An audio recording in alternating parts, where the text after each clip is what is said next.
Hey, Beat TV. It's good to see everyone. Thanks for tuning in. I wanted to introduce myself. I'm Mike Welch. I'm the general manager of Xandr, and I'm excited to be joined today by a good friend, David Levy, who's the CEO of OpenAP. How are you, David? I'm great. Thanks for having me, Mike. You know, one thing I wanted to do maybe at the start of this conversation, you and I go back to your Truex days, and um, Yep. I wanted to eliminate maybe any perception that might be out there that OpenAP or and Xandr are sort of fierce competitors. You know, I think maybe there was that perception a few years ago when Xandr was just getting formed and OpenAP was sort of just getting formed as well. But you know, the viewpoint that I have, and I'm curious, you know, how you look at this. I really feel like we focus in two different areas. You focus on creating and distributing consistent audiences for targeting and measurement across all platforms and television. We've really been focused on building ad technology to take the friction out of buying DDL, where it's one common audience, one budget activated across multiple program or PMPs. Do you see it that way? Oh yeah, 100%. I mean, I think we've really found the areas for us to multiply our efforts together, and we're working together on a bunch of different campaigns now. I think it's more emblematic of how this whole industry is starting to work together to solve problems for clients, and that's always first. So, I think we are now seeing multiple campaigns where we have the consistent audience, but the buyer is using your platform to streamline the process, to make it just as easy as buying traditional television, but doing so in a much more advanced way that gives clients a lot more value out of their buy. Yeah, yeah, I agree. And you know, we've seen a lot of change, a pivot, to DDL. What do you think's what's your perspective in terms of what's been driving that? Yeah, I mean, it's been a really interesting year, right? I think, every year we feel like, okay, this is going to be the year that's going to be a big breakout for advanced audiences in television. But this year, there's been so much change going on, and I think a push for alternative currencies. The exciting thing to me, and what's driving a lot of this growth in advanced audiences, is what clients get as an output of their campaigns. And when you actually have an ID-based audience, and you're using it consistently across all publishers and all devices on your campaign, you're now able to get deduplicated reach cross screen. You're able to get this rich post-campaign data that you never could get before, that gives you the ability to make better decisions to actually drive better results for your clients at the end of the day. And so I think the actual output of what you're able to get with advanced advertising now versus what you could get from just a siloed panel-based targeting system is so dramatically different and more consistent across a media buy that you're starting to see clients move to it in droves. And look, the reality is this is where the industry is going to be 100% of the media buying within the next 5 years.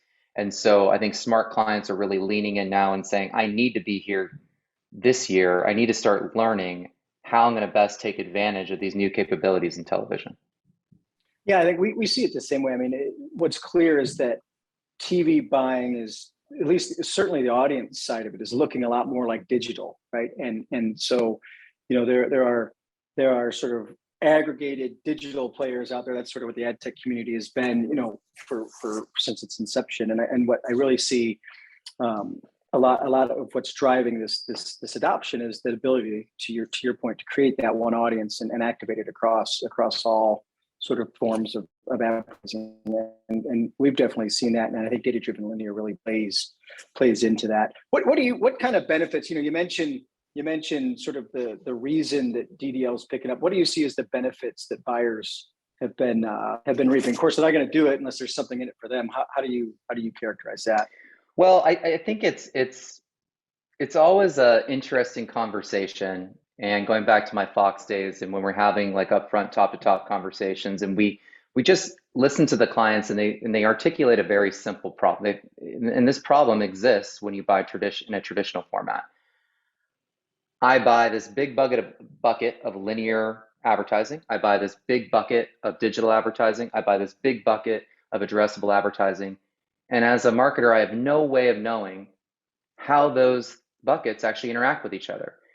And if you're creating an audience, if your audience is only specific to linear and only specific to addressable and only specific to digital, you don't have any notion of how effective you are across all those platforms together. And so just not having a better understanding of who you're reaching across all those platforms is been such a big struggle for clients. And I think while it seems like an easy answer for us to pull all that stuff together, there has needed to be a bunch of pipes that and infrastructure work that has needed to happen. But now that work has actually happened.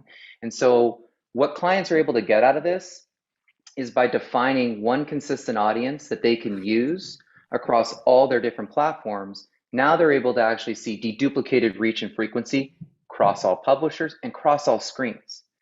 They're able to actually get a notion of which specific IDs that they actually reached on their campaign. And that information enables them to get even smarter about how to optimize for their following campaigns. And so how do we not over frequency consumers? How do we reach people in the right platforms? And then how do we also reach the hard to reach consumers in your segment so that you're kind of having a much more balanced approach to your audience buying? Yeah, I would add, you mentioned the hard to reach aspect of that. The one thing that we've seen going back to the Clip days, I think as people know, Xandr acquired Clip in 2019. So if we go back over 1,000 campaigns and sort of that history, and we compare results of DDL campaigns to traditional demo-based buys, we see that those DDL campaigns have consistently delivered roughly 30% more target impressions over the course of those 1,000 campaigns, and extended that overall reach by about 7%, which is meaningful. I mean, that's that sort of hard to reach portion of the curve. So I would concur with you there. Absolutely. So you've really been focused on identity and measurement. How does DDL change the way advertising is going to be measured overall, do you think? Well, I think that the way that I articulate now DDL in my view is it's the ability to take an ID-based audience that can be matched to viewership data, not just in linear, not just in addressable, not just in digital, but be able to take an ID-based audience that can be matched to any viewership environment and match that to linear viewership data and actually get measurement based off of that specific audience segment. And what that gives you the ability to do is use the exact same audience in linear that you're using in digital, the exact same audience that you're using also in addressable. So what you can now do is on the back end, from a measurement perspective, tie all those things back together to get more holistic insights on your campaign. And so where DDL, I think, initially started growing quickly was this idea that, hey, I have a much more nuanced version of who I'm actually trying to reach. And can I use these specific IDs to just target and measure the reach in linear? And that's been a great, there's a lot of effectiveness that you can get from an advertising perspective, like you just pointed out, with much more effective ways to reach in-target audiences. But the other benefit of that is we've built all these pipes now to take an ID-based audience and match it to linear viewership data. And those pipes are exactly what you need to get to cross-platform targeting and measurement.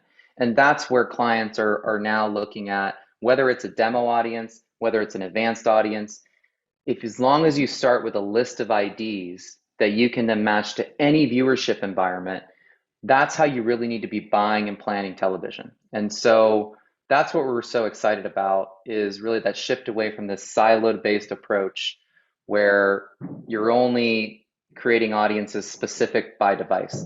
That no longer exists. I think where we're going to be moving towards is this notion of kind of more holistic targeting and measurement. Yeah, that's great.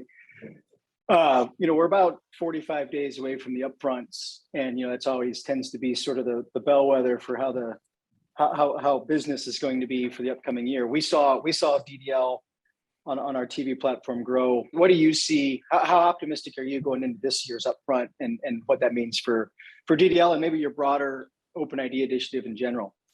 Yeah, I mean, similar. I would say, the growth in last year, in this broadcast year from the previous, in advanced advertising commitments was about double from the year before. And, I think we're anticipating, at least another doubling of that number.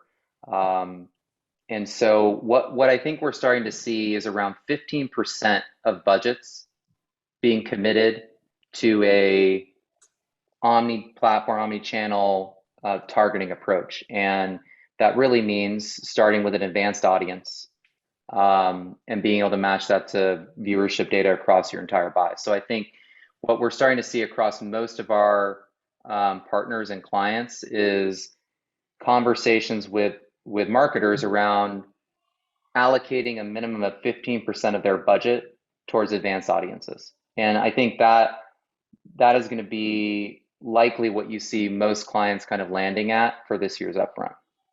That's great. That's great. Well, David, I appreciate the time today. If I go back to my comment at the start, maybe what people don't know is how often we talk. Our teams get together probably monthly. We try to compare roadmaps because I think we both have a mutual belief that all boats rise if both what you're focused on and what we focus on can bring sort of a joint focus to DDL and audience targeting in general. I think the industry wins. And I just want to say thank you for your partnership over the years. Yeah, we really thank you for your partnership as well. And I couldn't agree with you anymore. I think this industry does realize across all the different publishers and ad tech providers as well, if we are not all working together to enable better capabilities for clients, then we're doing something wrong. And it really is not about a competitive thing. It's more about how do we just raise all the boats as well. So I think, yeah, completely agree with you. And I'm just really excited that we're finally in a moment where everyone is kind of locking arms in the right way. And I think everyone has the right intentions to, and it's going to benefit clients at the end of the day and consumers, because we're going to end up in an environment where not only are marketers getting better insights to drive more efficient buys, but we're going to reduce this over frequency of advertising to consumers, and ultimately, I think, be able to reduce the amount of advertising that we need to deliver to consumers in order to actually make an impact.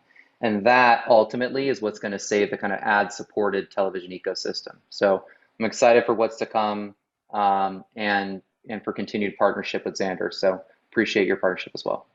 You bet. Thanks. Looking forward to being able to shake your hand in person one of these days. It'll be exactly. Thanks, Mike.